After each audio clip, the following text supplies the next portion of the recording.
لیا گیا کہ آپ نے جب یہ کھلا ہے اور آج مارکیٹوں اور بازاروں کے جو حالات نظر آ رہے ہیں کہ جب میں غفیر لوگوں کا نظر آتا ہے، اگر اس میں سے صرف 2% آف پاپولیشن، جسٹ 2%، 1% کر لیں، 222 ملین 1% کر لیں، کوئی آپ کے 22-23 لاکھ لوگ بنیں گے، ان کو ہاسپٹلائزیشن کی ضرورت پڑ جائے گی تو کیا کریں گے؟ بڑا سیریس میں یہ تو کہہ رہا ہوں ندیم صاحب، پتہ کیا پرابلم ہے، میں اور آپ چیمہ صاحب بات کر لیں یہاں پہ.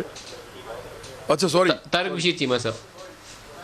جی دس از اے ویری سیریس کنسرن، اور یہ ڈسکس ہوا بہت دفعہ، اور جو میکسیمم اویلیبل ارینجمنٹس ہو سکتے ہیں وہ بھی ہر طبقے نے، یہ نہیں کہ صرف گورنمنٹ نے، ہر طبقے نے اپنے لیول پہ کوارنٹینز بھی ارینج کیے ہوئے ہیں اور گورنمنٹ نے بھی کیے ہوئے ہیں بے شمار. لیکن وہ آپ والی بات درست ہے کہ اتنی بڑی پاپولیشن میں 1% 2% بھی شاید مینیجبل نہ ہو سکے اگر خدا نہ خواستہ اس طرح کی سٹیج. پورے ملک میں اتنی ہیلتھ فیسلٹی نہیں ہے جو وہ نہیں ہے. 1% میں آپ کی بات تسلیم کر رہا ہوں. اٹلی جیسے ملک میں آپ نے دیکھا کیا ہوا، بالکل بات اسپین میں کیا ہوا، امریکہ میں کیا ہوا، نیو یارک میں. تو as compared to those countries which are developed nations, آپ یہ توقع کرو کہ یہ اس طرح ہو جائے.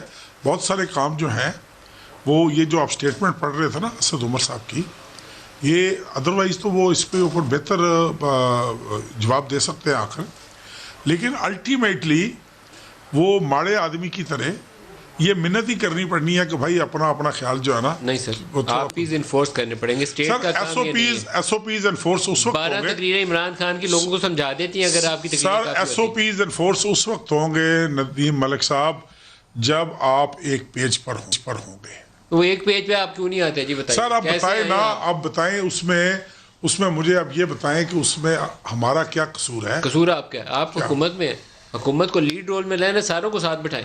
سر بٹھانا چاہیے. آپ ساتھ بیٹھنے پہ تیار نہیں ہیں، ہاؤس میں آنے پہ تیار نہیں ہے، میٹنگ ہوتی ہے وہاں نہیں آتے ہیں، تو آپ تو اچھے ہیں، باقی سارے خلائی مخلوق ہیں. مسئلہ یہ ہے نہیں دیکھیں نا، ہاؤس میں بھی آنا چاہیے، میٹنگ میں بھی آنا چاہیے. یہ تو کوئی اس میں تو کوئی نہیں آتے. اس کا جواب تو وہ دے سکتے ہیں نا. تو آپ بھی